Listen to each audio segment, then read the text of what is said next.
Welcome back here to New Day, Cleveland. I am in the kitchen with Shane Vidovic, owner of Proper Pig, and I have Ted, who is not Mike, so I'm not talking to him. No, I'm just kidding. He's not Mike, but he's going to be cutting up the meat, showing us how to do this. But you are going to be the one explaining some of the great brisket and other foods you have there, and how to prep this, I guess. Yeah. That is As one usual, big piece of meat. I'll talk and Ted will do the work. Yeah. Is that how it always works there? All the time. All right. So, well, why don't you get started with this? This is always funny because I'm like, I want to ask him so many questions, but you just get to work, mister. Yeah. So brisket's our most popular thing in barbecue in general right now. It's like It's the it thing. The it thing. But it's super hard to cook and it's super expensive. So when you're at home doing it, you don't want to mess it up. So Sure. watch us and you'll be a pro. All right, so there we go. That's what you needed to hear, right? All right, so now we're zoned in. Now you Yes. can tell us how it's done. All right, so you'll see the first thing that Ted's gonna want to do is cut this huge piece of fat out right there. Okay.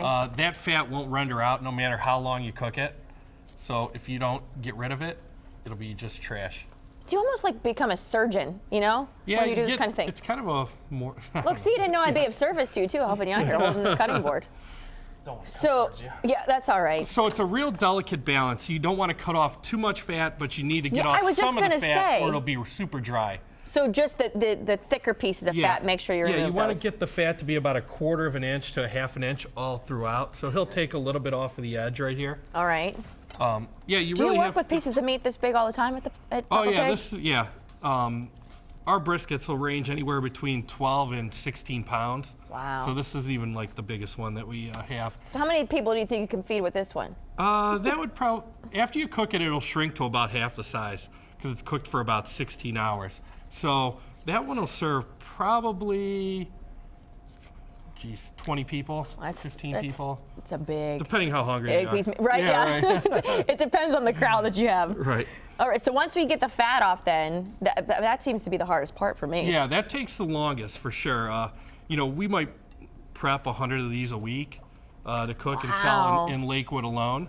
So it's a lot of work, and it's tough on your hands. It's a lot of butchery. So have you just always had a love for barbecue style things, and that's why you opened the Yeah, Proper Pig? actually, Ted and I we're both owners. We worked in corporate America before we did this. I always love when people have this story and it starts with that. Yeah, so we never thought we'd ever own a restaurant. We have no experience in restaurants. We worked in Taco Bell before when we were like 16. And now you have this incredible. But you know how to cook good meat, clearly. Yeah, we did it for fun, and then we catered for friends, and then we got paid to cater once, and we said we're going to open a food truck, and then.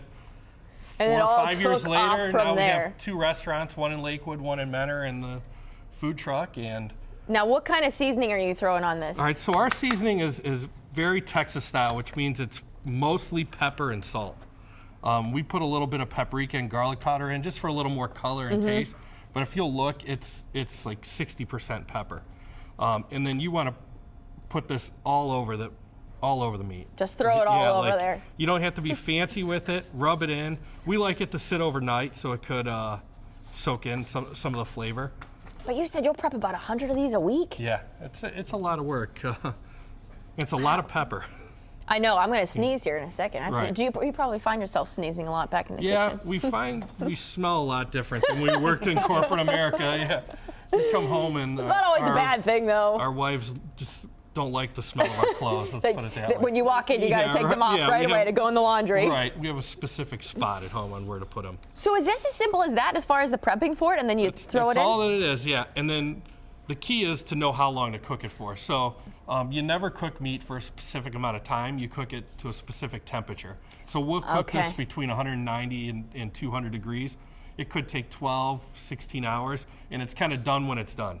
And we cook everything fresh every day at the restaurant. So if it's 8 o'clock and it had a busy day and it's all sold out, it's gone for the day because. Wow. You want it to be fresh. We want everything to be fresh. So this is the finished product. Yeah, so this is the finished product. I'll cut a slice off of here for us.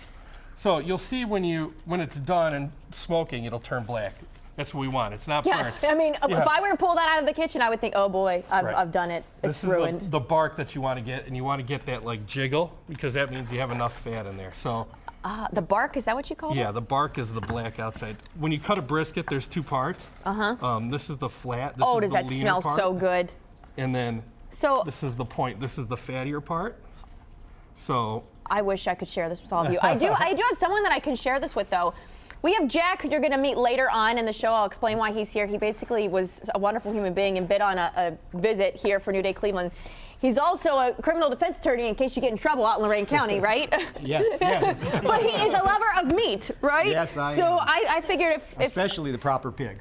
see, and if I can't try with all of you, then I'm going to try with Jack at least. So all right. Are you willing to take it? You have a nice suit on, Jack. I'm going to be careful. Are you all right? Okay. So again, you have several locations. yeah, we have a location in Lakewood. That's our oldest location, Menor, and then we have the food truck that's always out at all the big events. And it's so good. Now, I feel like you should just have to say something after you eat this, like, ooh, it's so good, or I don't know. Well, I hope you say that. Our moms tell us that it Oh, tastes good. it like melts that. in your mouth. Yeah, Oh. that's when you know you're eating good brisket. You don't want it to be, you want it to be tender. How about you want it to, almost like a buttery texture to the fat. So Great. Unbelievable. Thank you guys so much for coming in. thank you for having Next time us. I'm putting a mic on you and I'm making you talk too. you got it. Check out their many locations and again, the food truck as well. Appreciate it, guys. I'll see you in a little bit. We're going to explain why he's here. He's here visiting us for the whole hour. I'm so glad you're joining us. All right, last week we had the wonderful opportunity to tape, if you know, that hour-long special at the Hard Rock Rocksino with a few of our closest viewers, friends in the audience. Aurora Farms Premium Outlets joined us for a bit of a fashion show when we were there, and here's a quick sample.